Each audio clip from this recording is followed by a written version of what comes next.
पार प्रभु केवट की नाव चढ़े। जाना था गंगा पार प्रभु केवट की नाव चढ़े। भगवान नाव मांग रहे हैं गंगा जी पार करने के लिए केवट से। और तुलसीदास जी महाराज कहते हैं, जानते हो नाव कौन मांग रहा है? नाम अजामिल से खल कोटि अपार नदी भव बूढ़त काढ़े। जे सुमिरे रज मेरु सिलाखन होत अजा खुर बारिद बाढ़े। तुलसी जिनके पद पंकज पे प्रगटी तरनी जो हरे अघ गाढ़े। ते प्रभु या सरिता तरिवे कहाँ मांगत नाव किनारे ठाड़। मांगत नाव किनारे ठाड़। मांगत नाव किनारे ठाड़। जाना था गंगा पार प्रभु केवट की नाव चढ़े। जाना था गंगा पार प्रभु केवट की नाव चढ़े। केवट की नाव चढ़े। केवट की नाव चढ़े। गंगा पार प्रभु चढ़े। जाना था गंगा चढ़े। केवट की नाव चढ़े।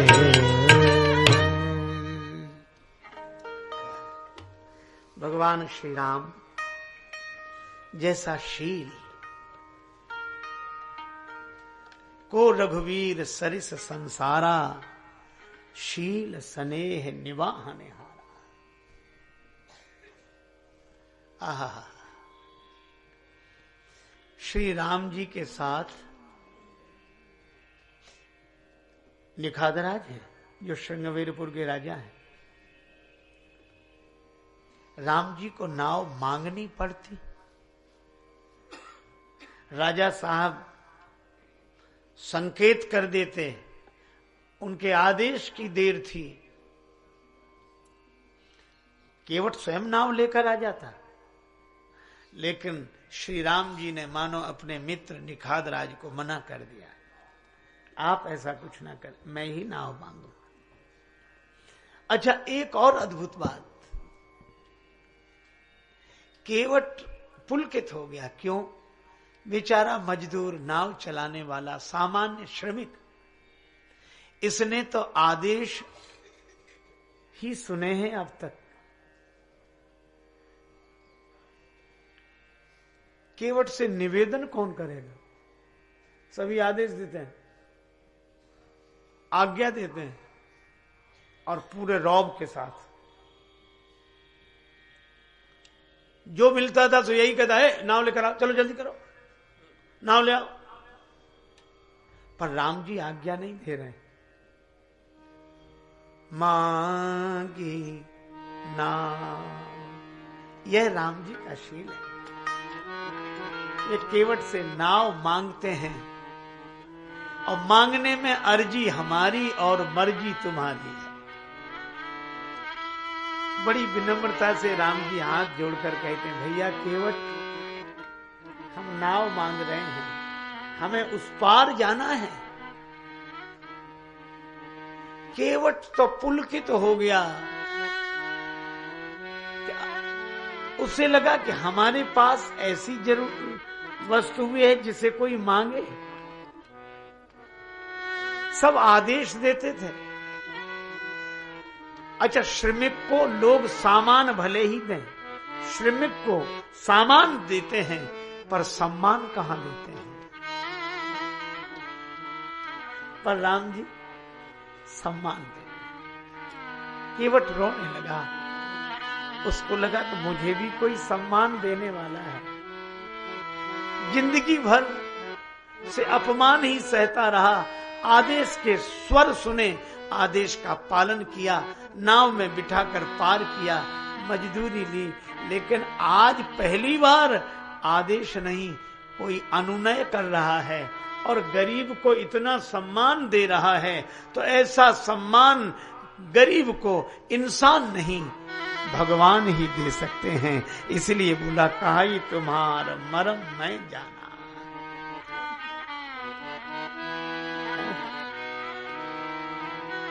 एक बार सिद्धियों की चर्चा हो रही थी। सबने कहा कि हमें सिद्धि है। कैसे? बोले हम यहां बैठे बैठे वहां की देख लेते हैं कि घटना क्या है। दूसरा बोला हम यहां बैठे बैठे दूर तक की सुन लेते हैं। किसी ने कहा हम दूसरे के मन की बात जान लेते हैं। ऐसी चर्चाएं हो।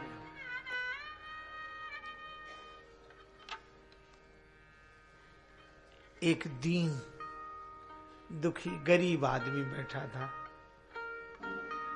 उसने हाथ जोड़कर कहा एक सिद्धि हमें भी है।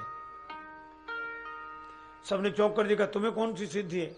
गरीब से कहा तुम्हें कौन सी सिद्धि है? गरीब ने कहा कि हमें एक सिद्धि है। कौन सी? हम सभी को देखते हैं पर हमें कोई नहीं देखता, यह हमें सिद्धि है। हम सबको देखते हैं। दीन सबन को लखत है, दीन ही लखे न कोय। और जो रहीम दीन ही लखे तो दीन बंधु सम होय। भगवान ही केवट से हाथ जोड़ सकते हैं और नाव मांग सकते हैं। ऐसा शील तो भगवान का ही। अब केवट बोला मैं समझ गया भगवान है, काई तुम्हार मरम मैं जाना। तो नाव और उधर ले गया दूसरी तरफ। भगवान बोले उधर नहीं इधर ले आओ। केवट बोला नहीं लाऊंगा, मैं जान गया हूं आप कौन हो। कहा ही तुम्हारा मर्म मैं जाना, मैं आपका मर्म जानता हूं, इसलिए नाव नहीं लाऊंगा। अब आप इस घटना पर विचार करें। लक्ष्मण जी को तो बहुत बुरा लगा। इतना बड़ा अपमान, केवट से नाव मांगे और वो मना कर दे, और ये और कहे कि हम आपके बारे में अच्छी तरह जानते हैं, हम नाव नहीं लाएंगे। अब इससे बड़ी बेइज्जती और क्या हो सकती है? ये वैसी बात हुई जैसे कोई किसी आदमी से पैसा मांगे कि भैया कुछ दे दो, और वो कहे नहीं हम नहीं देंगे आपको, हम अच्छी तरह जानते हैं आप। इसका अर्थ तो यह हुआ कि पहले का नहीं दिया होगा। इज्जत ऐसी है। इसीलिए मानो केवट कहता कि नाव नहीं लाऊंगा, मतलब पहले बैठे थे तो मजदूरी नहीं दी होगी कभी, इसलिए ले नहीं आ रहा है। एक विद्यार्थी से उसके अध्यापक ने, गणित के अध्यापक ने प्रश्न किया कि देखो तुम गणित हमसे पढ़ते हो, हिसाब तो पक्का होगा। हाँ, तुम्हारे पिता 3 रुपए प्रति सैकड़ा ब्याज की दर से हमसे 5,000 रुपया लें, हिसाब लगाना। तुम्हारे पिता 3 रुपया प्रति सैकड़ा ब्याज की दर से हमसे 5,000 रुपए लें तो 6 महीने बाद कितना रुपया लौटाएंगे? हिसाब लगा के बताओ। विद्यार्थी बोला श्रीमान जी 1 नया पैसा नहीं। अध्यापक ने कान पकड़ के डांटा तमाचा लगाकर, क्यों? तू गणित नहीं जानता, हिसाब लगाना नहीं जानता? विद्यार्थी बोला मैं तो हिसाब जानता हूं पर आप मेरे बाप को नहीं जानते। उसने जिसका लिया है सो दिया है, जो आपका ही देगा। अब किसी आदमी की ऐसी स्थिति हो तो वैसे सही लोग कहेंगे कि हम तुम्हें अच्छी तरह जानते हैं। अच्छा, अब ऐसी स्थिति में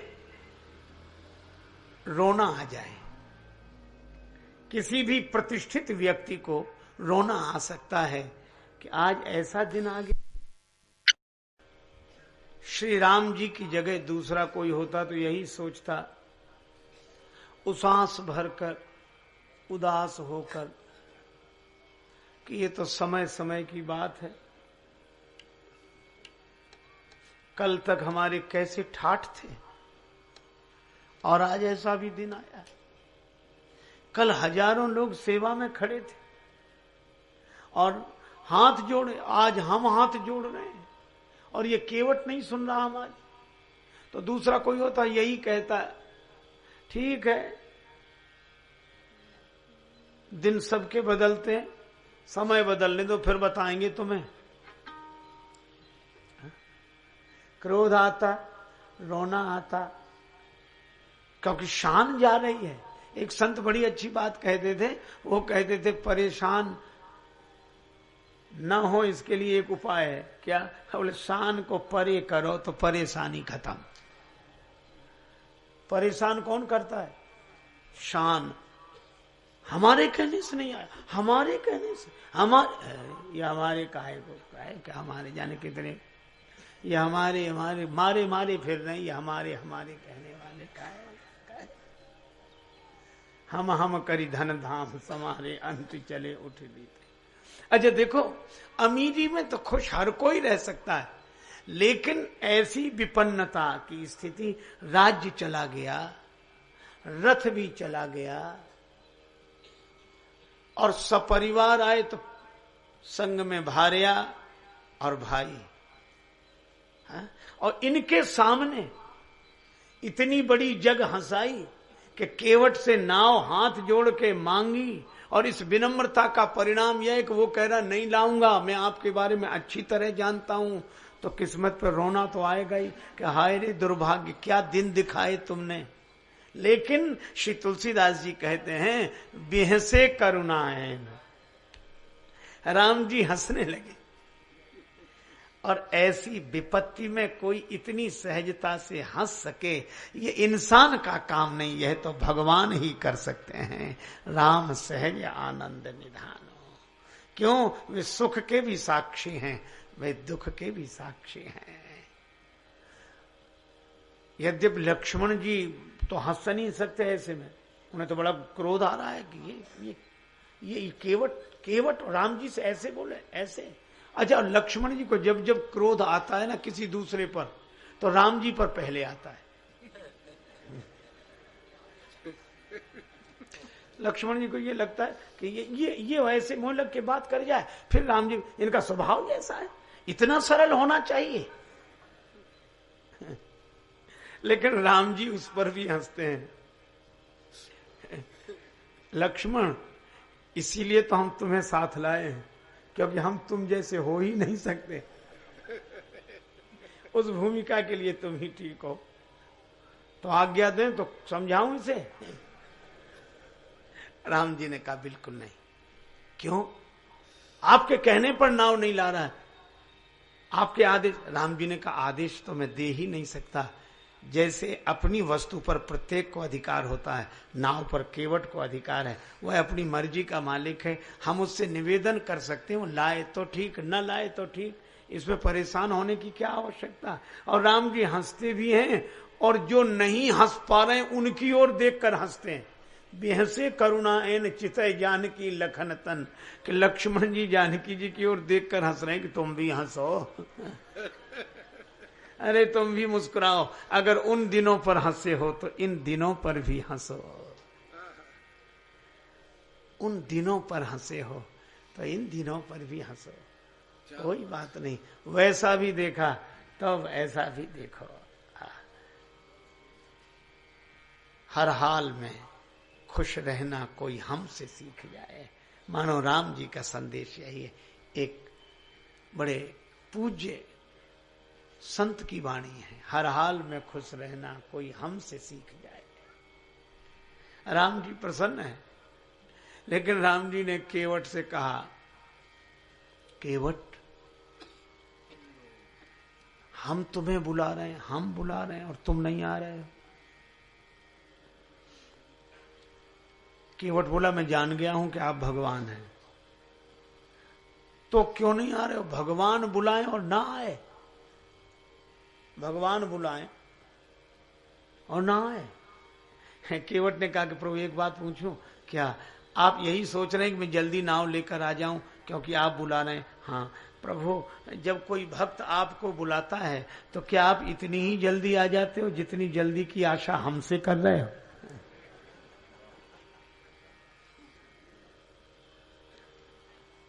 भगवान ने कहा कि मतलब मैं नहीं आता इतनी जल्दी।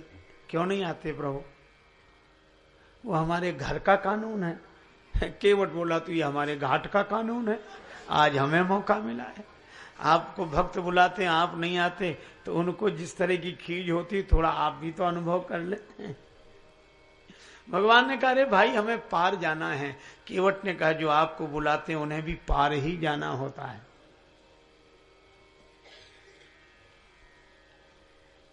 और एक बात और है,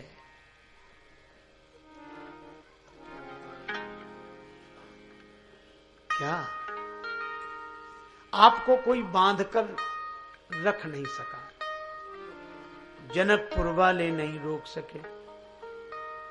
आप अयोध्या आ गए, महाराज जनक रोक नहीं सके, और महाराज दशरथ नहीं रोक सके। अयोध्या से आप श्रृंगवेरपुर आ गए, और श्रृंगवेरपुर के राजा निखाद नहीं रोक सके। आप गंगा जी किनारे आ गए। जब इतने बड़े बड़े राजा आपको नहीं रोक सके, तो ये सामान्य केवट की क्या बिसात जो आपको रोक ले।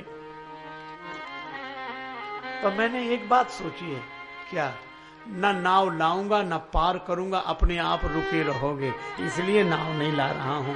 कहा ये तुम्हारा मरम मैं जा।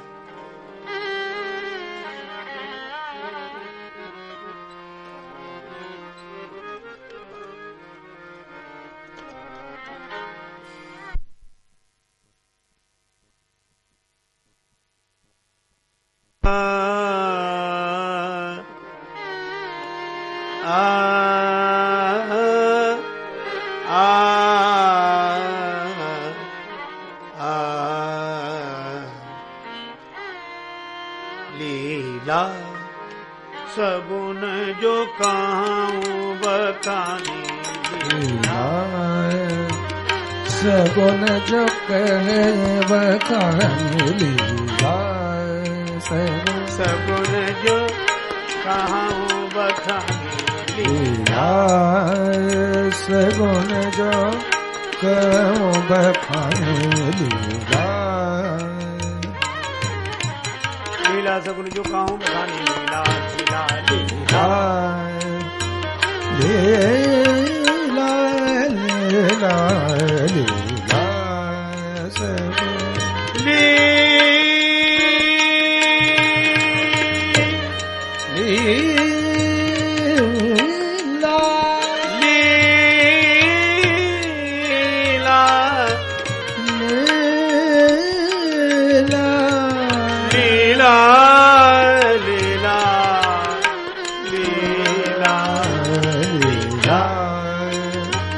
सगुन जो कहूँ बखानी, लीला लीला सगुन जो कहूँ बखानी, लीला लीला सगुन जो कहूँ बखानी, लीला लीला लीला सगुन जो कहूँ बखानी, लीला लीला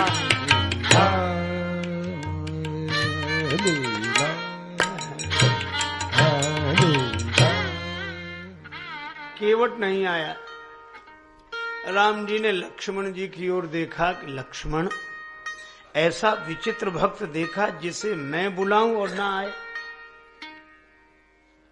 ऐसा विचित्र भक्त देखा जिसे मैं बुलाऊं और ना आए। लक्ष्मण जी को बस मौका मिल गया। व्यंग करने वालों को तो मौका मिलना चाहिए। हा? जिनकी बुद्धि व्यंग में बड़ी प्रवीण होती है ना, बस उन्हें अवसर मिलना चाहिए। बिना चोट किए मान नहीं सकते, व्यंग करेंगे। लक्ष्मण जी को अवसर मिल गया। राम जी ने कहा लक्ष्मण, ऐसा विचित्र भक्त देखा जिसे मैं बुलाऊं और ना आए। लक्ष्मण जी तुरंत बोले कि प्रभु, आपके जितने भक्त होते सब ऐसे ही होते हैं। जो आपका कहना न माने वही आपका भक्त, जो आपकी आज्ञा न माने वही आपका भक्त। स्वभाव ऐसा है। जब इतना सरल स्वभाव रहेगा तो कहना मानेगा कौन? ये निवेदन वाले हैं, नाव ले आओ हाथ, ये डांट कर फटकार कर आदेश देते तो काम करते। तो आपके जितने भक्त हैं कोई आपका कहना नहीं मानते, और जो आपका कहना न माने वही आपके भक्त।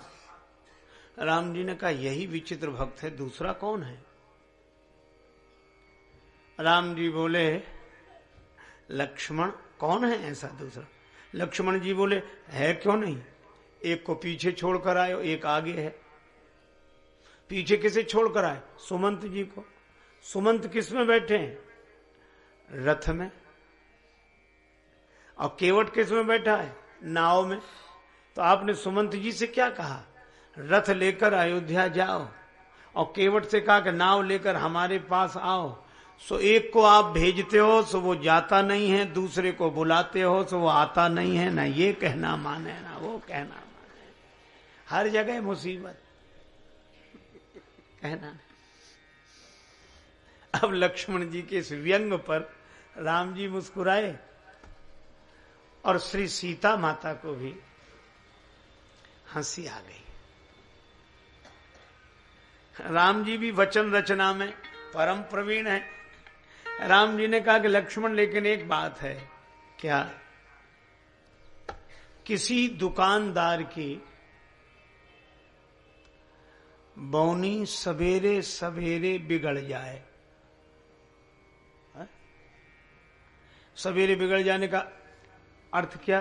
कोई उधार मांगने वाला आ जाए, वो दुकान खोले और दुकान खोलते के भाई साहब बोलो पैसे फिर भिजवा देंगे सामान में। क्या सवेरे सवेरे? थोड़ी देर में नहीं आ सकते थे? हमारी बौनी बिगड़ गई, सगुन बिगड़ गया, अब दिन भर उधार मांगने वाले ही आएंगे। तो राम जी ने कहा कि इसी तरह हमारी यात्रा का सगुन बिगड़ गया। जब हम अयोध्या से चले तो वनवास तो हमारा हुआ था, 14 वर्ष राम वनवासी। लक्ष्मण तुम्हारा वनवास तो नहीं था, श्री सीता जी का भी वनवास नहीं था ना प्रभु। तो राम जी ने कहा कि हमने तुम दोनों को मना किया था, सीता जी को भी लक्ष्मण जी को, तुम दोनों को मना किया था कि हमारे साथ वन मत चलो। तो दोनों बोले हाँ किया तो था। राम जी बोले फिर आप दोनों ने कहना माना? दोनों बोले नहीं माना। राम जी बोले हम तभी समझ गए थे कि यात्रा के शुरू में ये हाल है, तो आगे जितने मिलेंगे सब ऐसे ही मिलेंगे।